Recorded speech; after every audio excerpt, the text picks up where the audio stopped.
And now, Ghost Light.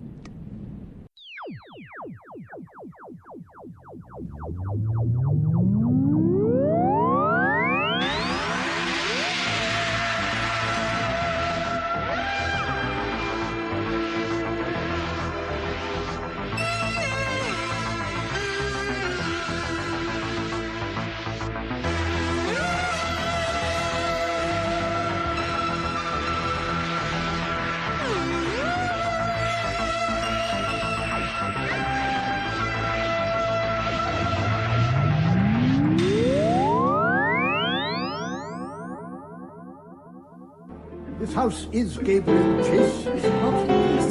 Excuse me, sir. As I understood it, you would not be arriving till this evening.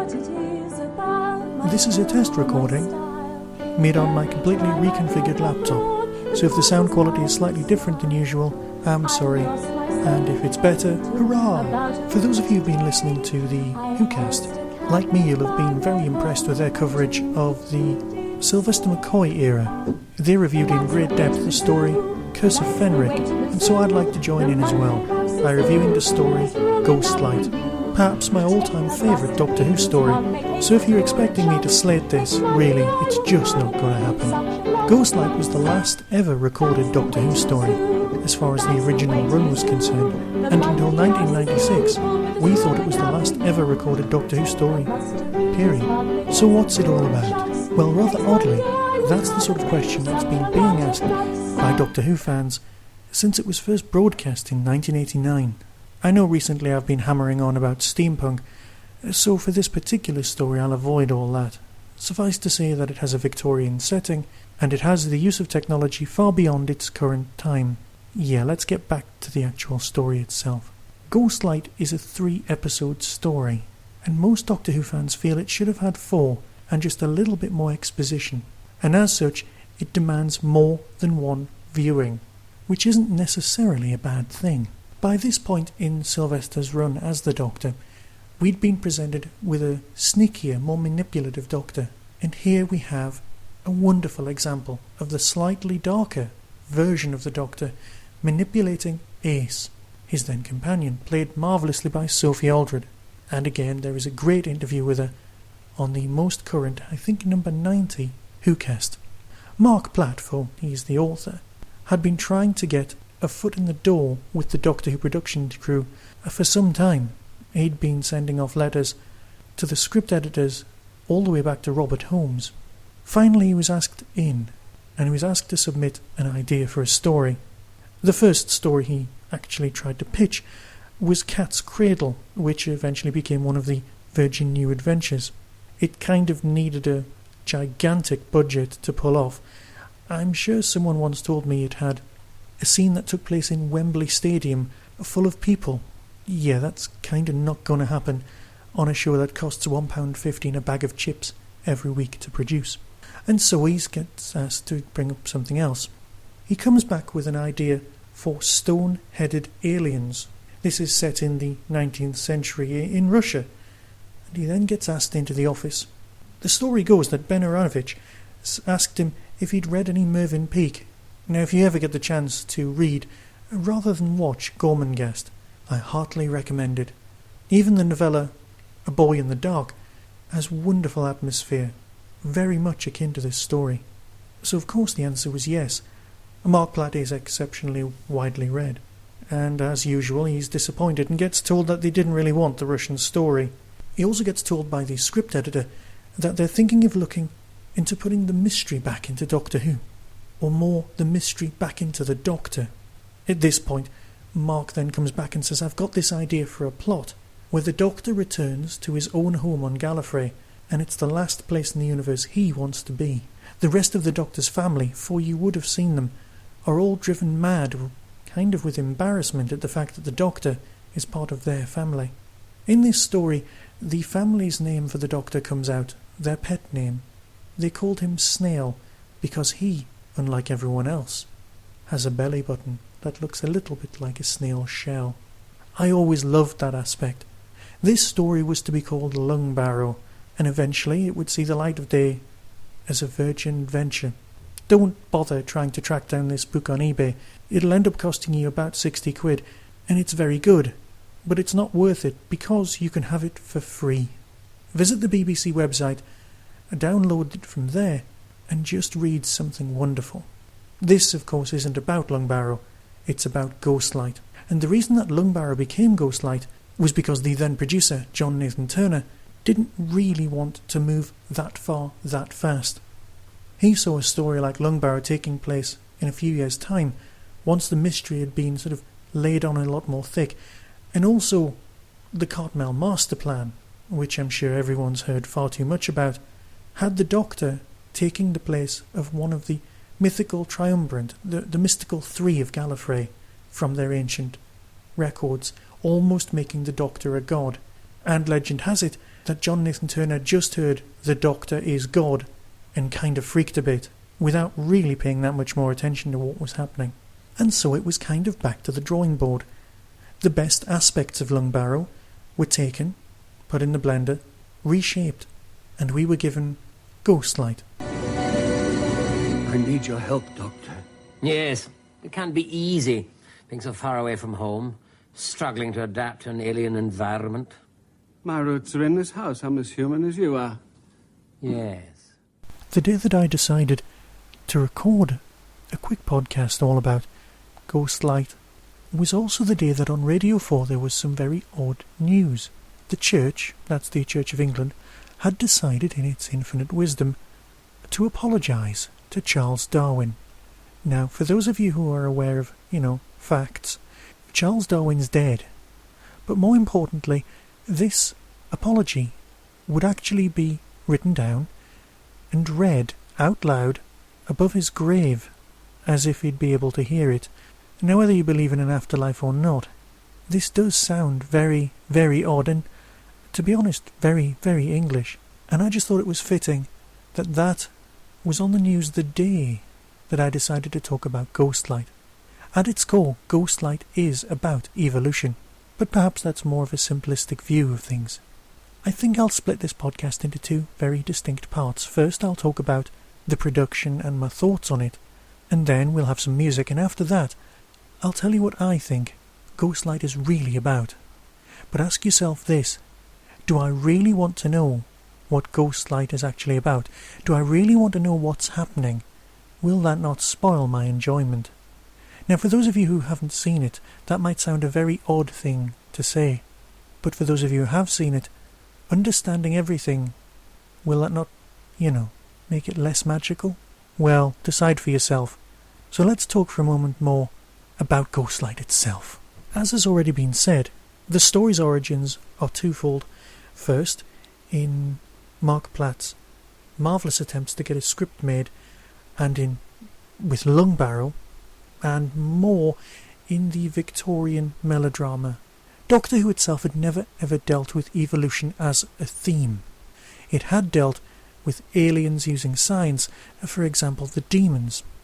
But here we have a multi-layered, exceptionally literary storyline, and as I have just said, at its core a discussion on evolution.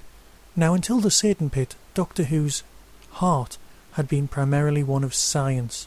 All religious arguments in the series had been put to one side and largely ignored in exchange for the scientific take on things. Now, as evolution is fairly well accepted these days, it was nice to be able to see the story unfold using aspects of Victorian melodrama as well.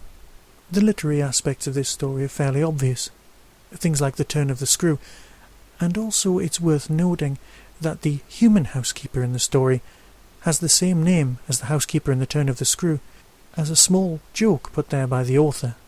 It's as if the housekeeper leaves this story and goes into something completely different, make it more multi-textual. This story has so much going on, almost too much. The casual viewer is wowed more by the spectacle, the particularly high production values, and it's not until you start questioning what's actually going on that things start to jar slightly. And it's not a case of, as with some Pertwee stories, you're sort of sitting there watching it going, what's going on? Oh yeah, this is happening. It's more to do with the fairly popular television and other narrative conventions of repeating things for the audience, explaining things. Some would say spoon-feeding, but this was Doctor Who made for fans that had grown up with the series, ones who wanted to be able to ask more questions. As has been said elsewhere, a story almost made for the video age, demanding rewatching. Of course, in these days of rewatching back in 1989, as well as the VHS, we had the remarkably well-written Virgin novelisation, or as it was then, Target books. I would suggest tracking that down and paying a couple of quid for it, rather than paying the 60-odd quid for Lung Barrow. Similarly, the script book is also available, with a lot of interesting facts and interesting takes on how things evolved, no pun intended. As well as a discussion on evolution, this story is part of what some people could refer to as the Ace story arc. People didn't use words like story arcs, but continuation of characters really fits in here, and here the Doctor has taken Ace, his then companion, back to something that troubled her from her own childhood, a haunted house she'd visited. Doctor! Doctor, where are you? I want to talk to you! Ace! What's the matter? Basic Matthews in there says this house is Gabriel Chase. So? It's all falling down last time I saw it in 1983. You tricked me! This is Perivale! It's true, isn't it? This is the house I told you about. When you were 13, you climbed over the wall for a dare. That's your surprise, isn't it? Bringing me back here. Remind me what it was that you sensed when you entered this deserted house. An aura of intense evil? Don't you have things you hate? I can't stand burnt toast. I loathe bus stations, terrible places, full of lost luggage and lost souls. I told you I never wanted to come back here again. And then there's unrequited love, and tyranny, and cruelty. Too right. We all have a universe of our own terrors to face. I face mine on my own terms. But don't you want to know what happened here? No! There were plans in the original running order to have a line in the Curse of Fenric, which was originally meant to be shown earlier, where Ace talks about visiting a haunted house, but as things got moved around, the lines were dropped. This was to make the Doctor more interested in looking at Ace's life, which is fine, nicely set up, but it doesn't detract from this story itself. The Doctor is training Ace up for something. Getting back to the Cartmel master plan, it was meant to be that eventually she would become in training to become a Time Lord herself, or at least join Gallifreyan society. Confronting her old fears and revisiting Perivale, where she's from, and again in Survival Later, which were two stories which were meant to bookend each other, all fit into this season exceptionally well. The Doctor takes her back to the haunted house to confront things, to deal with the feelings of dread that she couldn't quite name when she was younger, this alien malevolence. And of course the alien malevolence in Doctor Who is almost invariably brought on by an alien. First off, Ace and Doctor meet a great white hunter straight out of the pages of some Victorian romance, possibly something by Edgar Rice Burroughs, which I know was written later, but bear with me. And then, after seeing the incredible madman, there is the Neanderthal butler called Nimrod. Yes, he's from a hunter-gatherer tribe, and he's called Nimrod, which for some people would be a bit of a Mickey-take name, on the grounds that Nimrod was one of the biblical great hunters. And again, we're back to the whole Bible versus evolution argument that runs throughout the story. We meet the Reverend Ernest Matthews, who's here to have a go at Josiah Smith, the owner of the house, so that they can have their great debate. Already many seeds are sown for extended story arcs throughout this particular story. We have the fact that the housekeeper leaves at 6 o'clock and the maids come out of the wall. Yeah, they were meant to sort of glide out like the nun in the Blues Brothers, but you can't have everything, no matter how much you want it, especially on a BBC budget.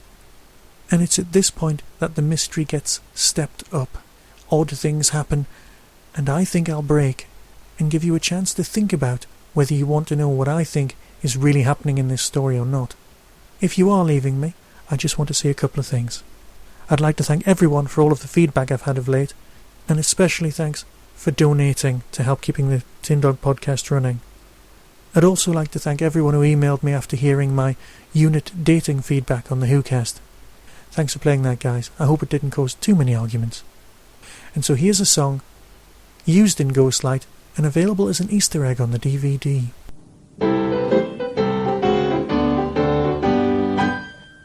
I don't know what it is about my figure or my style, that every time I walk abroad, the passers-by do smile. I lost myself in Kensington about a week today. I asked a cabman my way home, when to me he did say, that's the way to the zoo, that's the way to the zoo. The monkey house is nearly full, there's room enough for you. Take a bus to Regent's Park, make haste before it shuts. Next Monday I will come and bring you such a lot of nuts. That's the way to the zoo, that's the way to the zoo. The monkey house is nearly full, but there's room enough for you. Take a bus to Regent's Park, make haste before it shuts. Next Monday I will come and bring you such a lot of nuts. So, apart from dealing with the vexed question of evolution, what was Ghostlight actually about? What was going on? I know from watching the commentaries and the documentaries, it's obvious that the cast weren't completely sure what was going on. But is understanding truly needed? I mean, do you understand everything that goes on in your life? Yeah, that's more of a different question for everyone, isn't it? Getting back to this. What exactly is going on in Lungbarrow? There is a creature, let's call him Light, for sake of argument, who, like Avalon in Babylon 5, is perceived by people as an angel. We'll call him a recording angel. His job is to pop to planets and make complete records of everything that lives there. As part of this trip, he has two companions. He is a holy trinity. One companion, let's call him the Experiment, goes out into the world and evolves into the most dominant life form available. The other person, also part of this experiment, again not a very well thought out experiment, calls themselves Control, because every experiment needs a control, something to compare the finished experiment with, to see how far they've gone. In between planets, this creature called Light goes to sleep. The creature called Control isn't particularly happy, but the creature that is the Experiment is fairly mutinous. This experiment person sheds his skins at the end of every single trip. These are the husks, which still have some of his life force inside. Of course, the real reason that they're in there is twofold. The first is John Nathan Turner thought, can we have a Doctor Who story that doesn't actually have any monsters? I don't think so. And a more literary thought would be that they really do bear a resemblance to several of the characters from Alice in Wonderland, and as Ace is actually called Alice at one point by one of the other characters, and they do a whole going down the rabbit hole, it's just another literary reference in an already peppered story. So, Light is asleep, the Experiment takes control, and a spaceship that travels at the speed of thought ends up back on Earth. Now, when I first saw this story, I really thought that the ship had always been underneath the ground which eventually had the house built on top of it.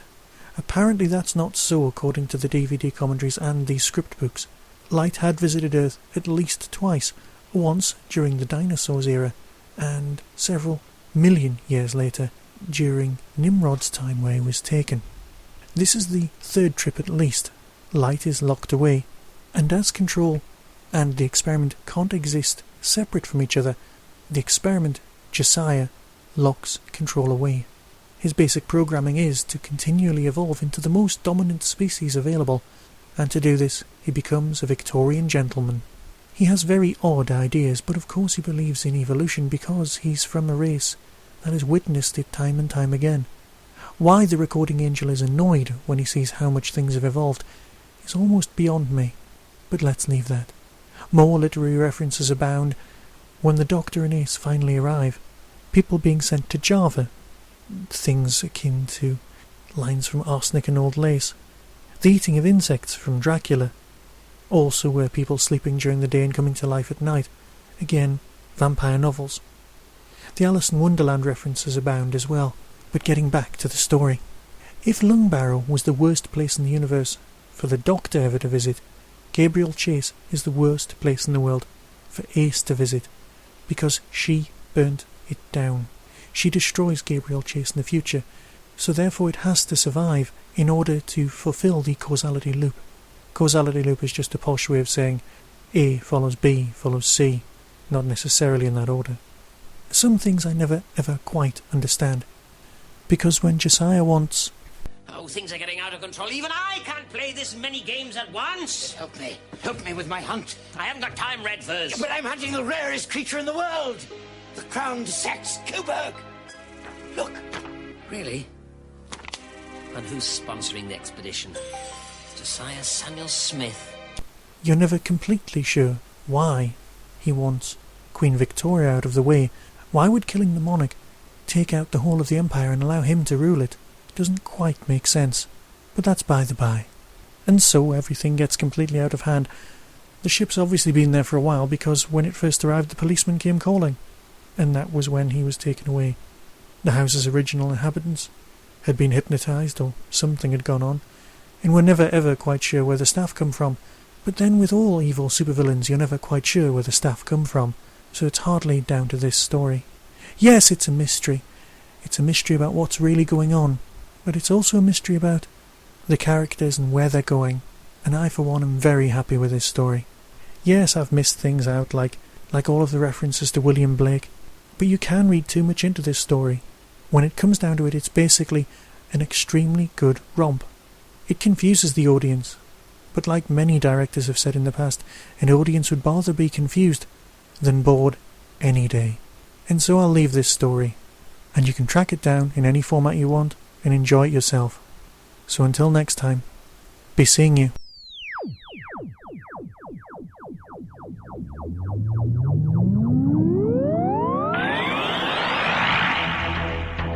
You have been listening to the Tin Dog Podcast. Doctor Who and its associated shows are all trademark of the BBC. No infringement is intended. Contact us at tin-dog@hotmail.co.uk.